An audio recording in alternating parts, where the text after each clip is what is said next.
Neorealism or structural realism is a theory of international relations first outlined by Kenneth Waltz in his 1979 book Theory of International Politics, alongside neoliberalism. Neorealism is one of the most influential contemporary approaches to international relations. The two perspectives have dominated international relations theory for the last decade. Neorealism emerged from the North American discipline of political science, and reformulates the classical realist tradition of E.H.Carr, Hans Morgenthau, and Reinhold Niebuhr. Realists in general argue that power is the most important factor in international relations. Neorealism is subdivided into defensive and offensive neorealism. Origins. Neorealism is an ideological departure from Hans Morgenthau's writing on classical realism. Classical realism originally explained the machinations of international politics as being based on human nature, and therefore subject to the ego and emotion of world leaders. Neorealist thinkers instead propose that structural constraints,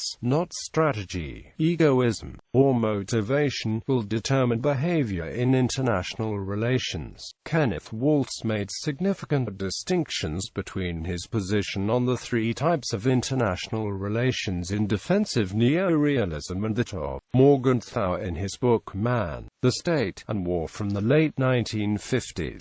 John Mearsheimer made significant distinctions between his version of offensive neorealism and Morgenthau in this co-authored book on Israel with Stephen Walt at Harvard University titled The Israel of a New Foreign Policy Theory. Neorealism holds that the nature of the international structure is defined by its ordering principle anarchy, and by the distribution of capabilities. The anarchic ordering principle of the international structure is decentralized, meaning there is no formal central authority. Every sovereign state is formally equal in this system. These states act according to the logic of self-help, meaning states seek their own interest and will not subordinate their interest to the interests of other states. States are assumed at a minimum to want to ensure their own survival, as this is a prerequisite to pursue other goals.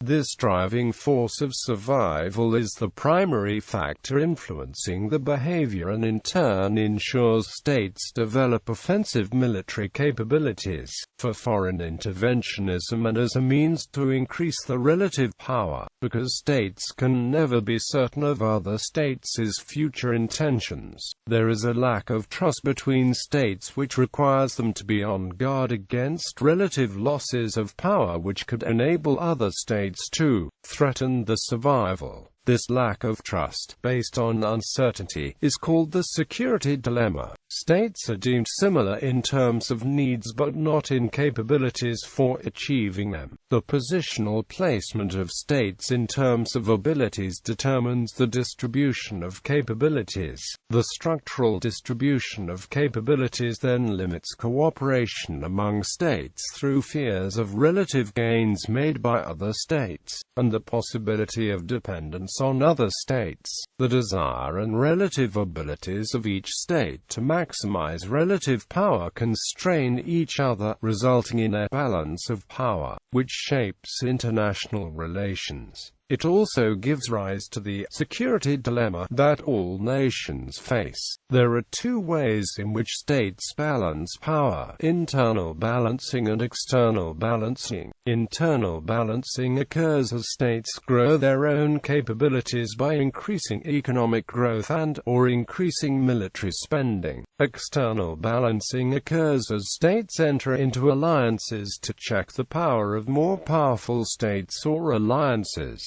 Neorealists contend that there are essentially three possible systems according to changes in the distribution of capabilities, defined by the number of great powers within the international system. A unipolar system contains only one great power, a bipolar system contains two great powers, and a multipolar system contains more than two great powers. Neorealists conclude that a bipolar system is more stable stable than a multipolar system because balancing can only occur through internal balancing, as there are no extra great powers with which to form alliances, because there is only internal balancing in a bipolar system, rather than external balancing. There is less opportunity for miscalculations and therefore less chance of great power war. That is a simplification and a theoretical ideal. Scholarly debate within realist thought. While neorealists agree that the structure of the international relations is the primary impetus in seeking security, there is disagreement among neorealist scholars as to whether states merely aim to survive or whether states want to maximize the relative power. The former represents the ideas of Kenneth Waltz and defensive realism, while the latter represents the ideas of John Mearsheimer and offensive realism.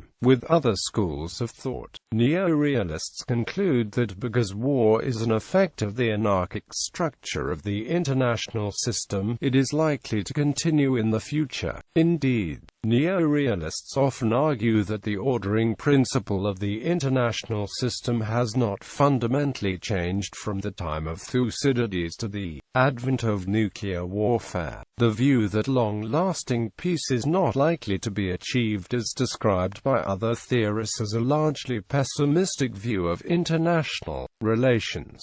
One of the main challenges to neorealist theory is the democratic peace theory and supporting research such as the book Never at War. Neorealists answer this challenge by arguing that democratic peace theorists tend to pick and choose the definition of democracy to get the wanted empirical result. For example, the Germany of Kaiser Wilhelm II, the Dominican Republic of Juan Bosch, or the Chile of Salvador Allende are not considered to be democracies of the right kind, or the conflicts do not qualify as wars according to these theorists. Furthermore, they claim several wars between democratic states have been averted only by causes other than ones covered by democratic peace theory. Advocates of democratic peace theory see the spreading of democracy as helping to mitigate the effects of anarchy. With enough democracies in the world, Bruce Russell thinks that it may be possible in part to supersede the realist principles that have dominated practice since at least the 17th century. John Mueller believes that it is not the spreading of democracy but rather other conditions that bring about democracy and peace. Confirming Mueller's argument, Kenneth Waltz notes that some of the major democracies, Britain in the 19th century and the United States in the 20th century, have been among the most powerful states of their eras.